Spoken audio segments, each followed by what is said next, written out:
Hello dear student, welcome back to my channel. It's me Poonam Aswal. तो आज हम question answer करेंगे क्लास 10th के और चैप्टर का नाम है आर एनवायरनमेंट। तो चलिए देखते हैं इसका फर्स्ट क्वेश्चन क्या है। फर्स्ट क्वेश्चन में पूछा गया है which of the following groups contain only biodegradable item. कौन से ग्रुप है जो बायोडिग्रेडेबल आइटम को कंटेन कर रहे हैं। इसके जो चार ऑप्शन है, फर्स्ट ऑप्शन है grass, flowers and leather, second option है grass, wood and plastic, and third option है fruit, peels, cake and lime juice, and fourth है केक, वुड एंड ग्रास। तो इसका सही आंसर क्या है? सही आंसर होगा ऑप्शन सी एंड डी, यानी fruit, peel, cake and lime juice, and D है केक, वुड एंड ग्रास। यानी इस चार ऑप्शन में जो आंसर सही है वो है सी एंड डी। ओके, चलिए देखते हैं सेकंड क्वेश्चन। सेकंड क्वेश्चन में पूछा गया है which of the following constitute a food chain. कौन सा ऑप्शन है जो फूड चेन बना रहा है, आपको ये बताना है।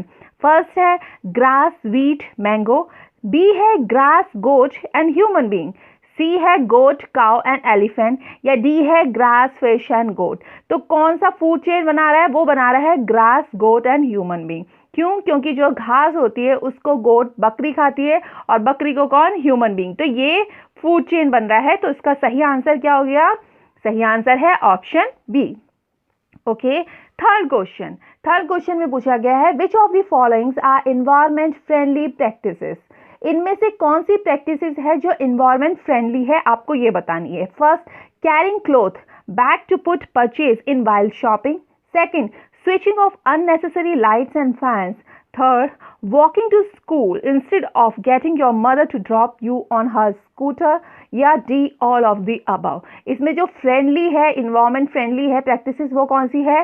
सारी की सारी है, क्योंकि हम जब भी शॉपिंग करने जाए तो हमें अपने साथ एक कैरी बैग लेना चाहिए, क्योंकि कहीं जो शॉपकीपर है वो हमें पॉलीथीन ना दे, इसलिए हमें अपने साथ एक क्या लेना चाहिए? कैरी बैग लेना चाहिए।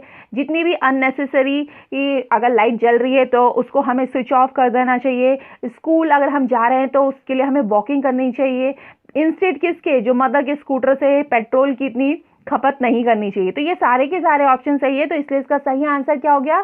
सही आंसर है option D. Okay, next question है क्वेश्चन नंबर 4। इसमें पूछा गया है what will happen if we kill the organism in one trophic level. अगर ट्रॉपिक लेवल के सारे ऑर्गेनिज्म को किल कर दे तो क्या? तो आंसर है if we kill the organism in one trophic level the transfer of food और energy stop to the next trophic levels, as a result of which the organism of other tropic level also die. This will cause a break in the food chain and the condition is not suitable for the ecosystem.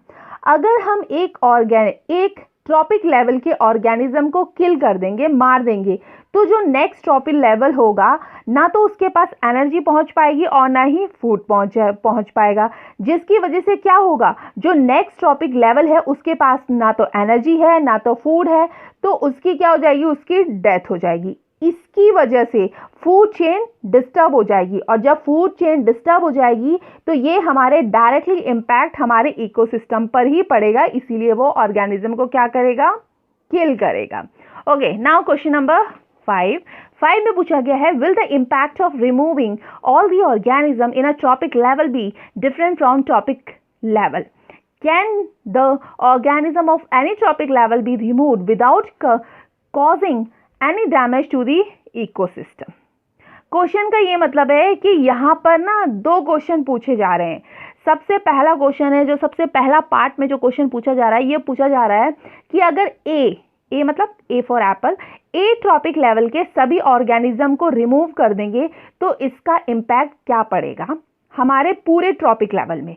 और दूसरा question ये पूछा जा रहा है कि अगर एक ट्रॉपिक के सारे लेवल को रिमूव कर देंगे तो उससे इकोसिस्टम डैमेज होगी या नहीं। तो आंसर क्या है? आंसर है yes, the impact of removing all the organism in a trophic level will be different from different trophic level. वो कह रहा है हाँ, सही में इसका इम्पैक्ट पड़ेगा। अगर हम एक ऑर्गेनिज्म को पूरे ट्रॉपिक लेवल से हटा देंगे तो इसका इम्पैक्ट बहुत ज़्यादा होगा, और इसका इम्पैक्ट डिफरेंट लेवल में डिफरेंट तरीके से पड़ेगा। एग्जाम्पल दे रखा है, suppose if we remove producer like grass then it directly affect the grasshopper but not on a frog. वो कह रहे हैं अगर एक एग्जाम्पल दे, अगर हम एक ऑर्गेनिज्म को हटा दे रहे हैं एक ट्रॉपिक लेवल से तो हमें क्या होगा। जैसे एक एग्जाम्पल दिया, जैसे ग्रास है यानी घास है, अगर घास को हटा दिया जाए तो क्या होगा, घास को कौन खाता है, ग्रास होपर खाता है। और अगर वो यही अगर हम इन जो डायरेक्टली ग्रास होपर को वो अफेक्ट करेगा, क्यों, क्योंकि हम ग्रास को हटा रहे हैं क्यों। और अगर हम ये बोले कि फ्रॉग को अफेक्ट करेगा तो फ्रॉग को तो अफेक्ट कर ही नहीं सकता, बट नॉट ऑन फ्रॉग, क्यों, क्योंकि फ्रॉग क्या नहीं खाता, ग्रास नहीं खाता, तो इसलिए वो फ्रॉग क्या करेगा, फ्रॉग को वो अफेक्ट नहीं करेगा।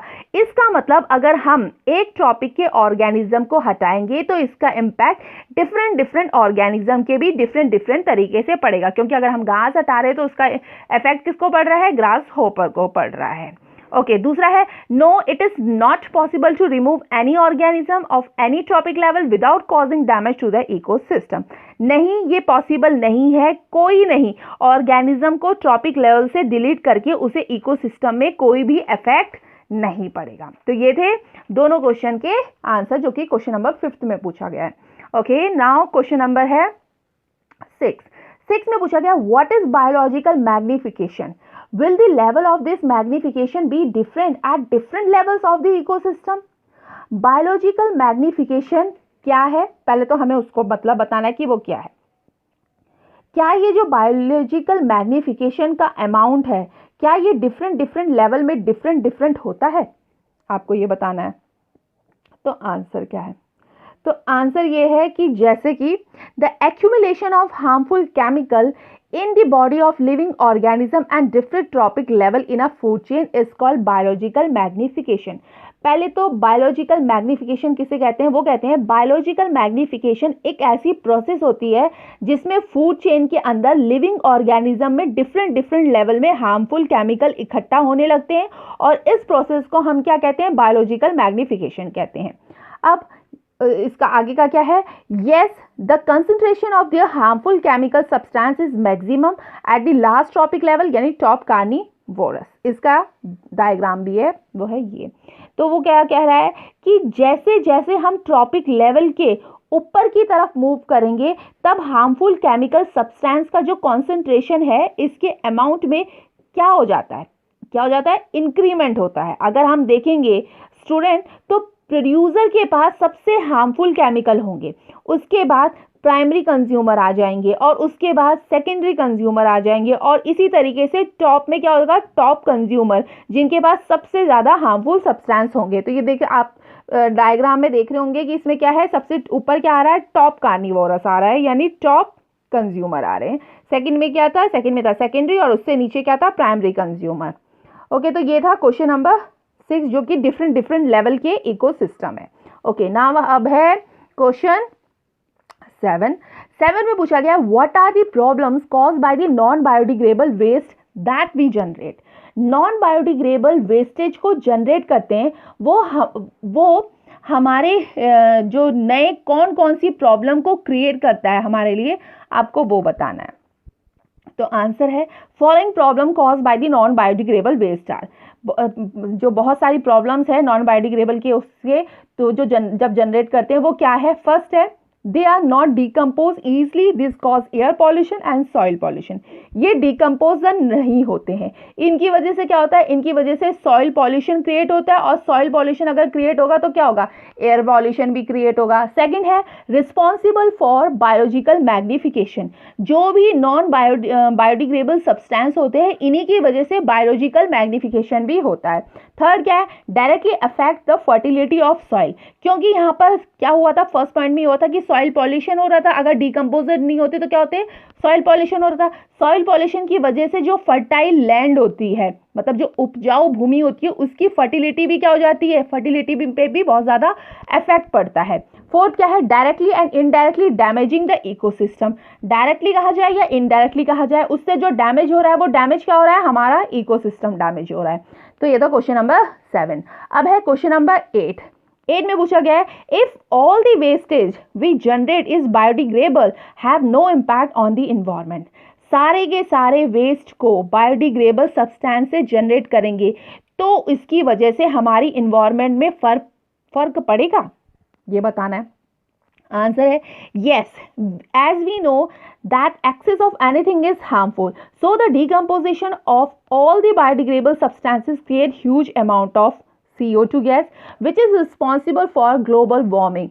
It causes a severe damage to our environment. हाँ, जैसे ही हम सभी मतलब जैसे कि हम सभी जानते हैं कि किसी भी चीज़ का एक्सेस हो तो वो बहुत ज़्यादा क्या होता है, हार्मफुल होता है. अब सारा का सारा वेस्ट बायोडिग्रेडेबल सब्सटेंस ही होगा तो वो क्या होगा, डिकम्पोज होगा. तो इसके डिकम्पोजिशन में कार्बन डाइऑक्साइड गैस क्या होगी, क्रिएट होगी.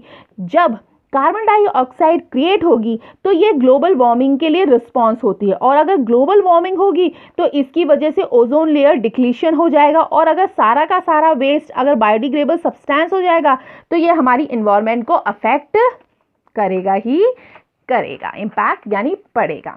अब बारी है क्वेश्चन नंबर 9 की, जो कि लास्ट क्वेश्चन है. वो है why is damage to the ozone layer a cause for concern, what steps are being taken to limit this damage. जो ओजोन लेयर है जब इसका डिक्लीशन हो रहा होता है तो हमारे लिए बहुत ज़्यादा चिंता का विषय बन जाता है. इसके लिए कौन कौन से स्टेप्स लिए गए हैं जो ओजोन लेयर के डैमेज को लिमिट कर दे, आपको ये बताना है. तो आंसर है the damage of ozone layer is serious issue because the ozone layer protect the living organism from harmful radiation of ultraviolet rays. Ozone layer ये क्या करती है, ये ह्यूमन बीइंग को सन की हार्मफुल अल्ट्रावायलेट रेज से बचाती है, यानी यूवी रेज से बचाती है, जिसकी वजह से ह्यूमन बीइंग को ना तो कैंसर होता है और ना ही कोई प्रॉब्लम होती है. साथ ही साथ जैसे क्रॉप्स उग रही हो यानी फसल उग रही होती है वो भी डैमेज नहीं होती है.